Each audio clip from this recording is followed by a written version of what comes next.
महाविद्यालय में पीएम मूसा योजना सॉफ्ट कंपोनेंट के अंतर्गत 3 दिवसीय कार्यशाला के तृतीय एवं अंतिम दिवस में अतिथियों के द्वारा दीप प्रज्वलित कर सरस्वती पूजन किया गया।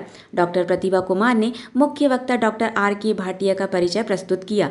आज के मुख्य वक्ता डॉक्टर आर के भाटिया ने विद्यार्थियों को स्वयं एनपीटीईएल पोर्टल के द्वारा विषयवार विषय चयन की जानकारी साझा की। साथ ही विद्यार्थियों को ब्रांड मार्केटिंग, डिजिटल मार्केटिंग जैसे विषय के बारे में जानकारी से अवगत कराया। विद्यार्थियों को मोबाइल के माध्यम से पार्टिसिपेशन प्रक्रिया समझाई। कार्यशाला के द्वितीय सत्र में महाविद्यालय के प्राचार्य डॉक्टर अलकेश चतुर्वेदी ने सभी विद्यार्थियों को 3 दिवसीय प्रशिक्षण कार्यशाला की बधाई दी और स्वयं एनपीटीईएल पोर्टल की कार्यप्रणाली पर जानकारी प्रदान की। कार्यक्रम के अंत में समन्वयक डॉक्टर प्रतिभा कुमार ने आभार व्यक्त किया। सह संयोजक डॉक्टर जागेश्वर प्रजापति ने कार्यक्रम का मंच संचालन किया। कार्यशाला में समिति के सभी सदस्य doctor Manisha Saxena, doctor Ranu Rahangdale, doctor Neelima, doctor Ranjana Sharma, doctor Sailan Bhavdiya, doctor Saurabh Rai, doctor Ankita Sethi के साथ महाविद्यालय के समस्त प्राध्यापक, सहायक प्राध्यापक, अतिथि, विद्वान, कर्मचारी, विद्यार्थी मौजूद रहे। मैं प्रोफेसर अलकेश चतुर्वेदी, प्रिंसिपल प्रधानमंत्री excellence government Mahakaushal arts and commerce college, अब साइंस कॉलेज भी हो गया है, एग्रीकल्चर भी है। जो अभी स्वयं पोर्टल और एनपीटीईएल जो है उसमें जो अभी हमारे आदरणीय सीनियर प्रोफेसर है प्रतिभा कुमार मैडम, उन्होंने इस पर एक जो कार्यशाला आयोजित की है वो उसमें अभी जो बच्चों की स्किल इंडिया है और मेक इन इंडिया है और मेड इन इंडिया जो कॉन्सेप्ट है मोदी जी का, उसके अनुसार इसमें बहुत अच्छे अच्छे वीडियोज़ हैं, कोर्सेज़ हैं, सर्टिफिकेट कोर्सेज़ हैं जो हमारे साथ जो हम डिग्री करते हैं कॉमन उसको और इन्हांस करती है, उसको और एक्स्ट्रा जो चीज़ें हैं वो मिलती हैं जो हम लोग इन कॉलेजेस के लेक्चर्स में नहीं मिल पाते हैं। तो अभी न्यू एजुकेशन पॉलिसी राष्ट्रीय शिक्षा नीति आई है, उसके अंतर्गत मध्य प्रदेश शासन ने जितने भी विद्यार्थी महाविद्यालयों में एडमिट हो रहे हैं उसमें स्वयं पोर्टल में जितने भी कोर्सेज़ हैं उसको किसी न किसी एक कोर्स में रजिस्टर्ड कराने के लिए कंपलसरी अनिवार्य कर दिया है।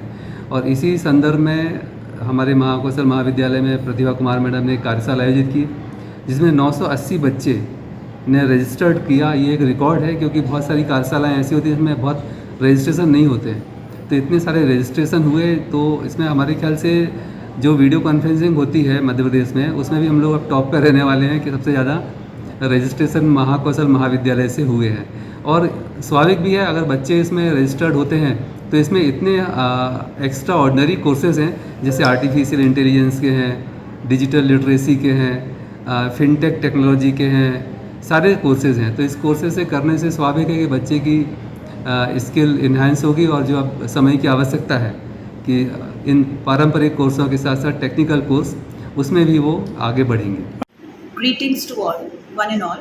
NPTEL, National Program on Technology Enhanced Learning, एक प्रोजेक्ट है जो मिनिस्ट्री ऑफ हायर एजुकेशन ने लॉन्च किया है और ये स्वयं पोर्टल के अंतर्गत उसका अम्ब्रेला, स्वयं का अम्ब्रेला के अंतर्गत इसको लॉन्च किया गया था। नेशनल एजुकेशन पॉलिसी जो 2020 में लॉन्च हुई थी, 2020 में जो नेशनल एजुकेशन पॉलिसी लॉन्च हुई थी उस समय ये देखा गया कोविड के दौरान कि बच्चों को घर पे बैठकर भी ई लर्निंग प्लेटफॉर्म के द्वारा बहुत सारे कोर्सेज का से ज्ञान प्राप्त हो सकता है। इसको मद्देनज़र रखते हुए एमपी हायर एजुकेशन ने स्वयं पोर्टल को बहुत बढ़ावा दिया। पहले ये आईआईटी रुड़की, बैंगलोर, मुंबई, दिल्ली और डिफरेंट मैनेजमेंट और कॉमर्स के कोर्सेज के लिए लॉन्च हुआ था, बट फिलहाल इसको देखा जाता है कि आर्ट्स और ह्यूमैनिटीज़ में भी सोशल साइंसेज को लॉन्च किया गया है। इससे बच्चों को क्रेडिट पॉइंट्स प्राप्त करने में बहुत सहायता होगी और जब ये बच्चे वहाँ पर उपस्थित एग्ज़ाम के लिए नहीं हो पाएंगे किसी वजह से, तो ये क्रेडिट पॉइंट्स उनके बहुत काम आएंगे। नमस्कार दोस्तों, आप देख रहे हैं संस्कार ध्वनि का एकमात्र लोकप्रिय channel focus on news. Focus on news को सब्सक्राइब करें एवं लाइक करें, शेयर करें। बात आपकी, कलम हमारी। खबरों के लिए संपर्क करें वरिष्ठ फोटो जर्नलिस्ट राजेश बर्मन से साझा करें।